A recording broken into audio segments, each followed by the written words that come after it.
Greetings once again, my friends and listeners, to another episode of Classic Radio Mysteries and Adventures. I'm your host, Jordan Avon, and this episode features some science fiction from author Robert Sheckley, and this one is from 1953 called Watchbird. And I would say that seeing as certain events that have been happening lately in our world have to do with surveillance and things of that nature, I think that you might find this one very timely. Ready? Okay, let's begin. Do you lock the front door and check the windows before you go to sleep? Of course you do. Because all of us are naturally afraid of violence, murder. But imagine, if you can, a civilization wherein homicide has been eliminated by a mechanical device. No more shooting, no more strangulations, no more killings of any kind. That's the kind of civilization our descendants may enjoy in the next century. Sounds great, doesn't it? And yet the effect is murder. I think you'll see what I mean as we listen to a remarkable tale from Galaxy Magazine, a story called Watchbird.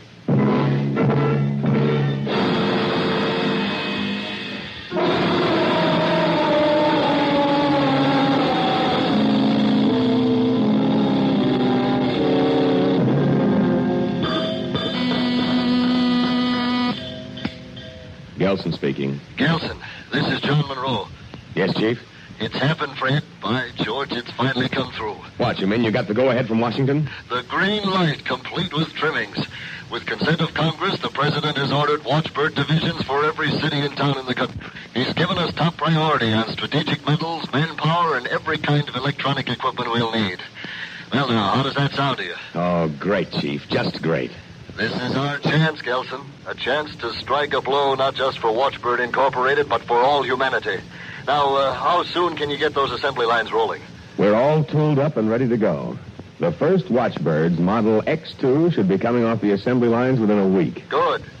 Remember, Gelson, we're making history, so make the fur fly. If there's anything you need, don't hesitate to call on me. I'll do that, Chief. Goodbye. Say, Mac, have you got a bottle of good whiskey stashed away in your desk? Well, it so happens I have, but what's the occasion? Washington just flashed us the okay, Mac. That crime-killing bird you designed will soon be in the air. It won't be long before the crime of murder is a thing of the past.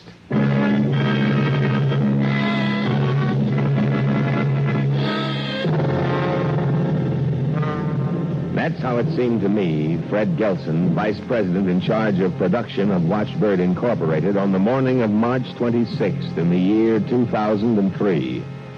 That's how it seemed to all of us. Hadn't Jed McIntyre, our chief engineer and one of the finest scientists in the country, testified before a special commission set up by the President of the United States? To sum up, gentlemen, we have in the Watchbird a mechanical flying policeman capable of staying aloft for months at a time. The Watchbird's electronic brain is tuned to the peculiar brain waves thrown off by the potential murderer. With its tremendous speed, the Watchbird can reach the murderer before he puts his criminal impulse into action. And with its electrical immobilizer, the Watchbird can stop the act of violence before it takes place.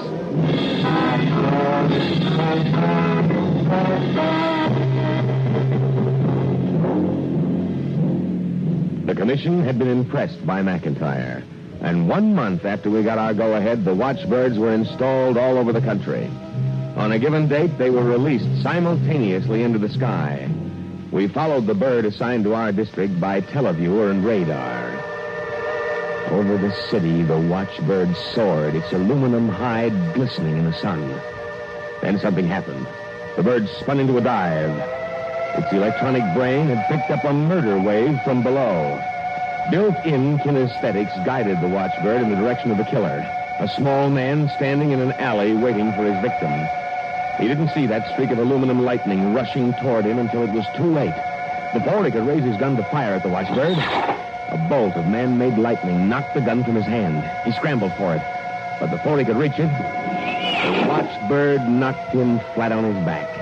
He lay there helpless, immobilized, with the bird hovering over him until the police arrived and took him away. The watchbird had prevented its first murder.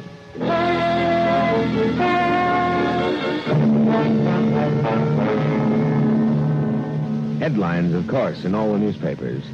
Photographs of the watchbird in action. An interview with the would-be killer and another with John Monroe, who claimed that the millennium had arrived.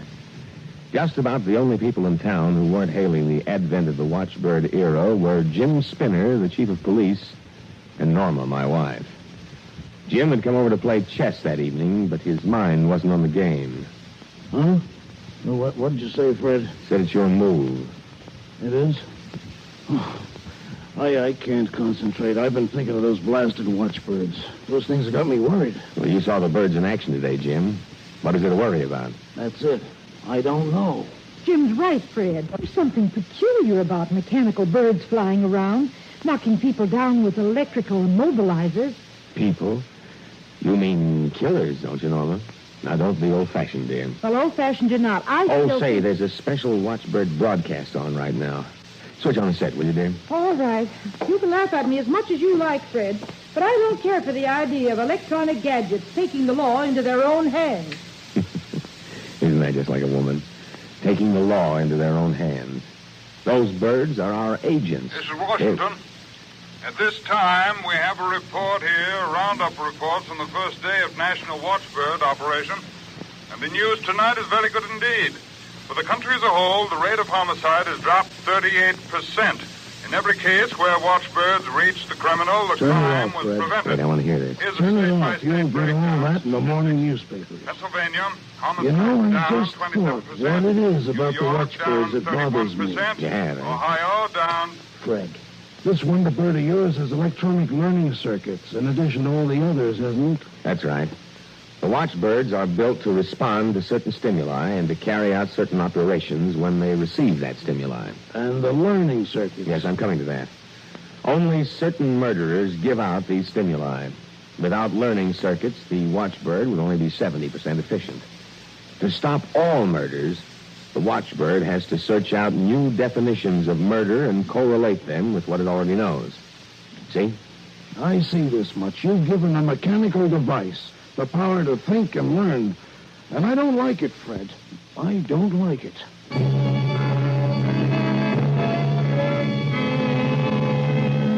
Complaints like Jim's were few and far between in the early days.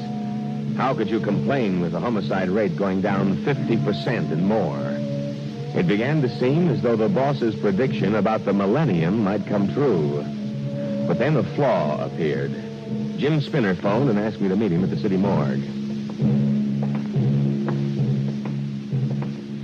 What's up, Jim? Plenty. I'll show you in a minute.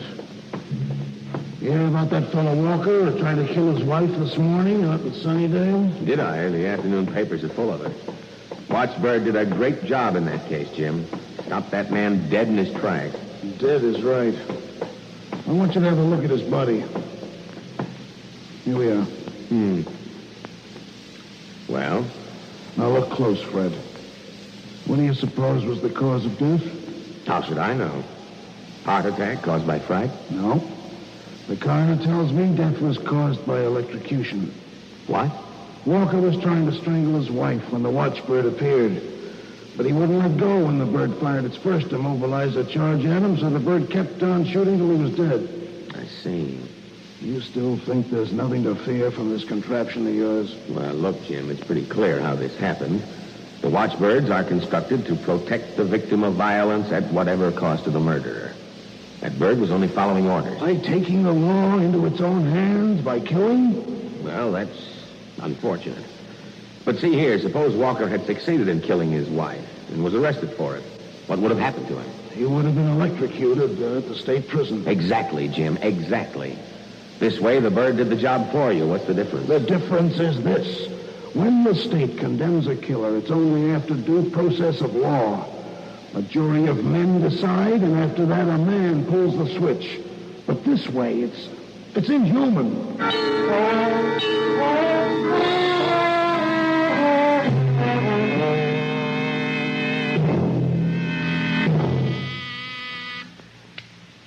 Gelson speaking. Fred, this is John Monroe. Come into my office, please. I'll be right there, Chief.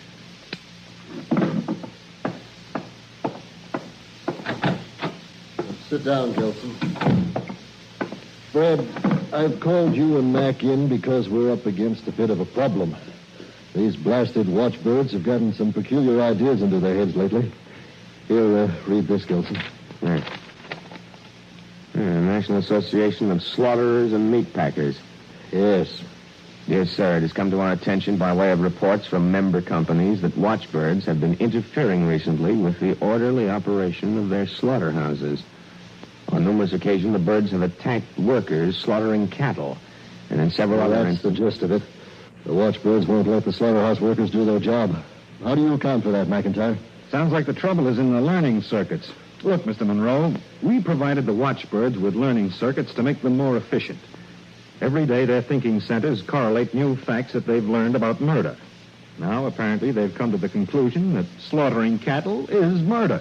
I think I've got the answer, Chief. We figured the watchbirds would think of murder as we do, but they don't think. They merely react to stimuli. Is that right, Mac? I'm afraid so, Chief. We should have defined murder very carefully and precisely when we installed the learning circuits. As it is, the birds are making their own definition. Well, this is a fine time to discover it. Why didn't you think of it? Hello. Yes, speaking. Who? Oh, yes, indeed. How do you do, Mr. Monday? What's that? Say that again, sir? Well, that's impossible. Look here, sir. I'm in a conference right now. Can I call you back in half an hour, sir? Good. Yes, I'll certainly do that, sir. Goodbye. You know who that was, McIntyre? Mr. William Monday, head of the United States Department of Fisheries. What does he want, Chief? A flock of watchbirds gathered over Gloucester Harbor this morning. They won't let the fishing boats put out to sea. Well, it stands to reason, Chief, watchword reason anyway, that if slaughtering cattle is murder, why shouldn't commercial fishing be murder, too? Oh, but this is ridiculous. It's insane. Monday is ready to blow his top. The biggest fishing port in the United States is tied up by those birds, and he wants to know what we're going to do about Now, it. take it easy, Chief. It's nothing to get alarmed about.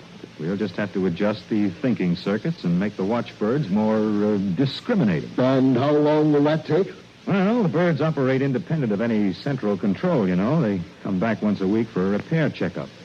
We'll just have to adjust them one at a time. One at a time? But what about the slaughterhouse people and the Gloucester fishermen and the United States government breathing down my neck? I promised to call Monday back in half an hour. They'll all have to wait until the birds come in, Chief. Until then, there's not a blessed thing we can do about it.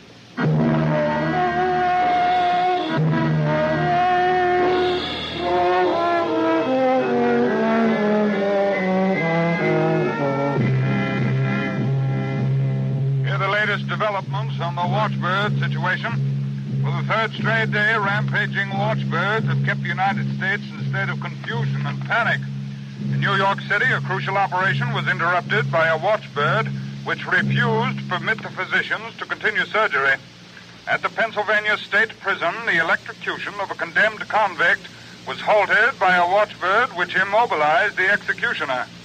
After meeting this afternoon with the President of the United States, Mr. John Monroe, Watchbird Incorporated, stated that... Fred, I was listening to it. I can tell you what Monroe said. I wrote the statement for him. We're proceeding with countermeasures as fast as we can. As though that'll help much. But didn't you say McIntyre has worked out a limiting circuit? Yes, but even so, we won't be able to do anything until the first of the watchbirds comes in for their weekly checkup on Friday. Oh, and I think how smug and cocky I was a month ago. Well, I've learned my lesson. The world was better off before those blasted birds were invented. I'm afraid the whole country has learned a lesson. Fred, why don't you ask Mr. Monroe to ground the watchbirds permanently? I did, but he won't hear of it. He says a minor adjustment of the circuits and everything will be fine. Hold still, Fred. Why? There's a mouth on your shoulder. Oh, wait, I'll get a newspaper. Hold it, Norma. Don't touch that newspaper. I'll only be a second. Now, never mind. There's a watchbird outside the window. Oh, good heavens. Now, sit down, dear. Sit down and get all thoughts of killing that moth out of your mind, and maybe that darn bird will go away.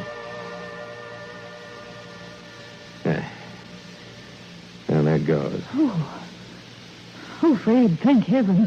Gotta be careful with those things around, Norma. Very careful. Hello? Fred, this is Jim Spinner. Hello, Jim. Well, go ahead and say it. You told me so, all right. That's not what I called about. Have you heard the latest? You mean that execution that was stopped at the Pennsylvania State Prison? No. This just came over the teletype here at police headquarters. A man named Olson tried to park his automobile a half an hour ago in the center of town. He was about to switch off the engine when a Watchbird hit him. He tried again, and the Watchbird hit him again. This time for keeps. Fred? Are you there? Yes, I'm here, Jim. What can I say?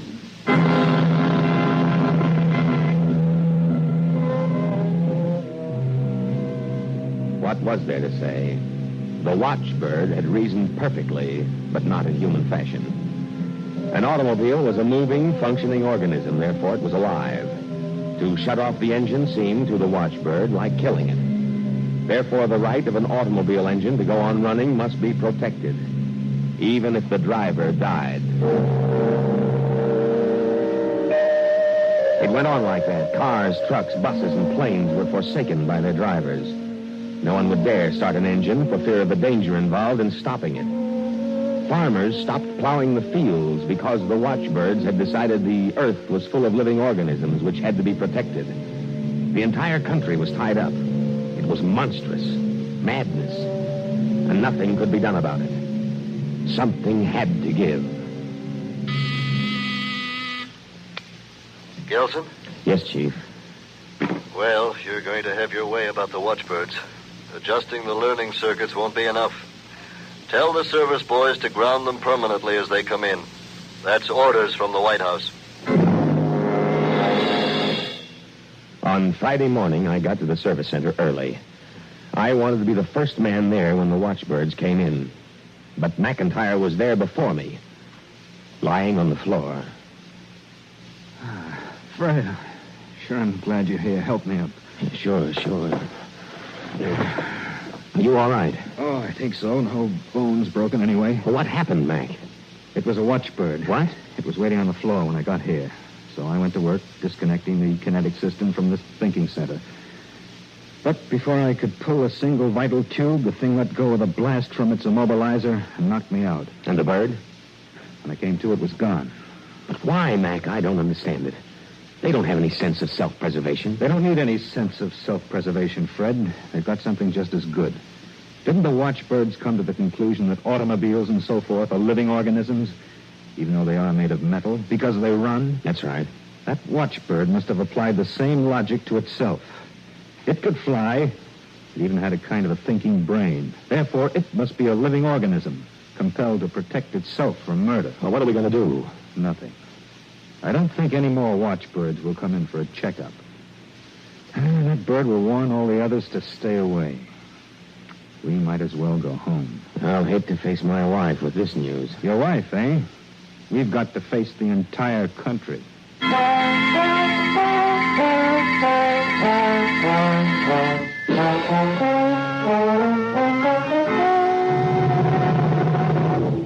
Where's McIntyre? By heaven, Gelson, where's McIntyre? He was notified of the meeting, Chief. He should be here any minute. Are you sure no birds came in for checkup? Are you absolutely certain? Only the first one, Chief. Oh, then we're licked. Mac, where have you been? Trying to figure a way out of this thing. Have you come up with anything? Do you have any suggestions? Only one. Without repairs, the Watchbirds are bound to run down. How long would that take? Oh, about 6 months. 6 months? You call that a solution? That's the only one I could think of, Chief. Don't you realize the country's at a standstill? In 6 months, we'll have starvation here. Uh-huh. Unless we can think of a way to bring them down sooner. Some way to bring... That's the idea, Mac. Couldn't you design a super Watchbird that does everything the Watchbirds do and does it better? And couldn't you fix its thinking center so that it would hunt down the Watchbirds and destroy them? A hunter Watchbird, eh? Yes, like a hawk. That's the idea. Chief, I think you've got something. Yes, sir, that sounds like a workable solution. Work on it, Mac. Put the entire research and development staff to work on it. You've got to come up with something fast.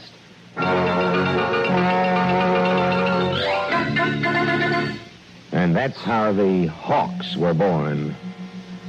It took McIntyre less than a week to build the prototype of the Hawk. He showed it to us on the floor of the factory. As you see, Mr. Monroe, the Hawk is more heavily armored than the Watchbird. By the use of new tubes, we've been able to increase its speed by 40%. Its immobilizer guns are designed to kill. And the Hawk's learning circuits are specially designed for hunting. Splendid, McIntyre, splendid. Gelson, how soon can you get the Hawk into mass production? I'm against it, Chief. What? The plan is no good. Don't you think it'll work? Oh, it'll work all right. But I'm afraid the cure will be worse than the disease. Haven't we learned yet? Don't you see, Mr. Monroe, we can't cure human problems by mechanization. Mr. Gelson, I would enjoy hearing you philosophize, but unfortunately people are being killed. Crops are being ruined.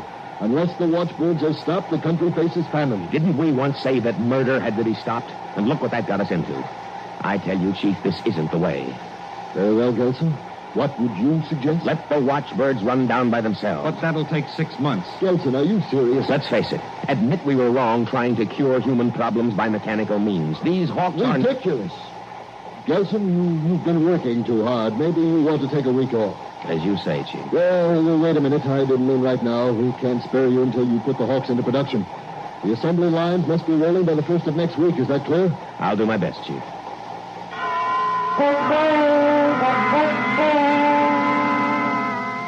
10 days later, the first batch of Hawks were released. From the top of the tallest building in the city, I watched the first encounter between a Hawk and a Watchbird. The Watchbird was soaring over the housetops, unaware of the Hawk overhead. Suddenly, a power bolt from the Hawk slammed into the Watchbird's wing. The Watchbird was hurt, but it fought back. It had time to fire one bolt at the Hawk, a bolt that bounced harmlessly off the Hawk's heavily insulated body. And then the Hawk zeroed on the Watchbird and hit it with the full force of its firepower.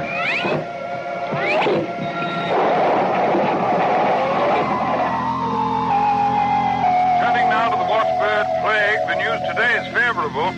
To date, the Hawks have destroyed 4,023 Watchbirds, leaving only 780 to go. Here is a special report just handed to me. Ladies and gentlemen, this is terrible. In Boston, Massachusetts, a hawk went berserk this evening, killing 47 people. Toll of death might have been far larger.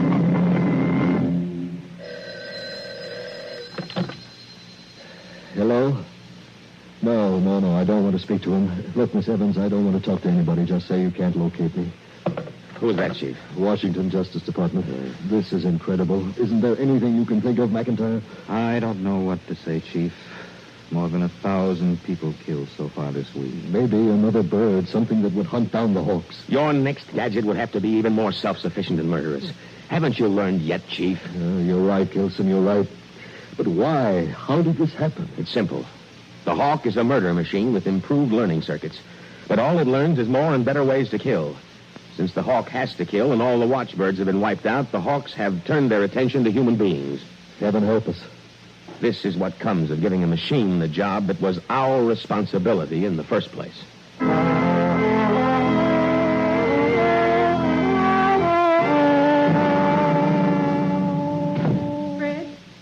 Fred, is that you? Yes, dear. Oh, dear, I'm so relieved that you got home safe. With those terrifying Hawks up there in the sky. I know, dear. Anyone hurt in the neighborhood? Fred, Mrs. Matthews was almost killed. No. Yes, she just stepped out the front door when a Hawk dived at her. She got back into the house and slammed the door just in the nick of time. No, she was lucky. Lucky? Oh, you bet she was. Fred, we aren't going to have much for dinner tonight. Oh, it doesn't matter. I'm not very hungry. I was afraid to go shopping. I'm afraid to leave the house. I don't blame you. Well, we can have Wait a minute, scrambled Mama. eggs and... Wait a minute. You've given me an idea. Hold everything. What sort of an idea? Fred, who are you phoning? McIntyre. Hello? Mac, this is Fred Gelson. Oh, hello, Fred. Glad to see you got home okay. Well, that's what I'm calling you about. Now, Mac, listen. Those Hawks are constructed to kill. They've got to kill. Now, isn't that right? Right. Now, what would happen if they couldn't find anything to kill? No human beings, livestock, horses, anything like that. Well, they turned to killing each other, I guess. That's my idea, Mac. What's that? If the entire country were to stay at home behind locked doors and shuttered windows for a couple of days, we could get rid of this plague. the Hawks would exterminate each other. Well, yes, I think they probably would. But getting 200 million people to stay at home, how could that be arranged? Easily, Mac. By presidential proclamation.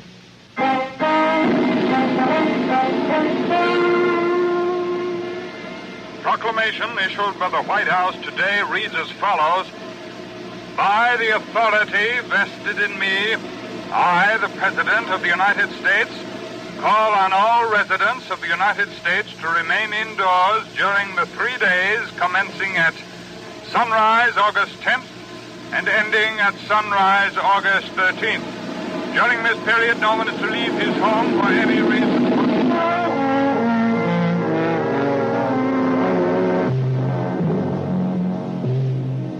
On the night of August 9th, Monroe, McIntyre, and I slept at the factory. Like everyone else in the country, we'd prepared enough food to last 3 days. On the morning of August 10th, the life of the country came to a standstill. All city streets were deserted. And in the countryside, all livestock was safe in the barns. We were at the teleset in Mr. Monroe's office, waiting to see what the Hawks would do when they discovered that their potential victims had disappeared. Monroe, Fred, look at the vid screen. What is it, Mac? By heaven, those Hawks are in a fight. I'll say they are. They're hitting each other with everything they've got. They can't last long at that rate, Mac. No, I don't think they can. Look, Fred, one of them must have been hitting a vital spot. Yes, there he goes. He's going down.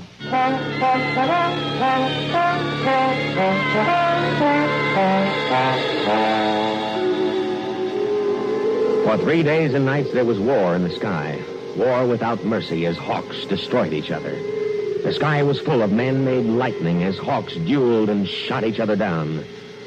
On the morning of the 4th day, when people emerged from their homes, the landscape was littered with aluminum shells and fire-blackened tubes and wires. But the skies were clear, not a hawk in sight. We had saved ourselves from ourselves.